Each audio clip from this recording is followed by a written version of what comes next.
So our friends at NASA had something to say about our Z8, and they said the Z8 data science workstation completely changed the field of possibility for us.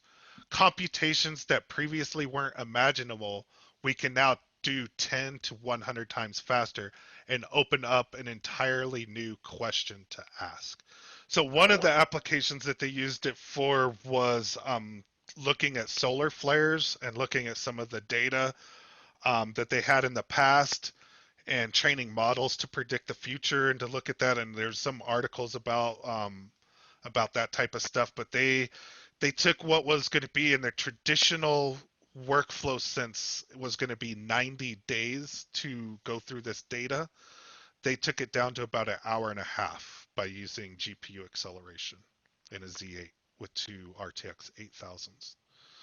One of the things that they said is, they can ask more questions now. And I think that's an interesting point as we're talking about this power being more accessible to people.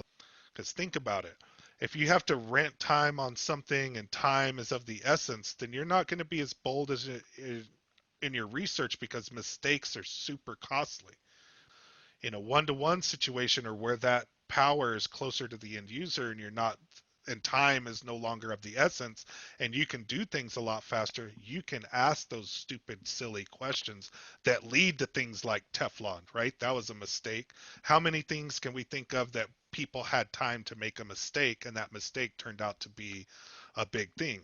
So these researchers, right, with that speed and being able to iterate a lot faster, can be more bold in their approach and get better answers because mistakes are not as costly. Once our customer realizes that, that's when, a big shift in how they do data science and how they do research. To be able to take an idea that you had at 8 p.m. and open up your laptop and be able to implement that idea is a game changer because great ideas don't always happen between 8 and 5.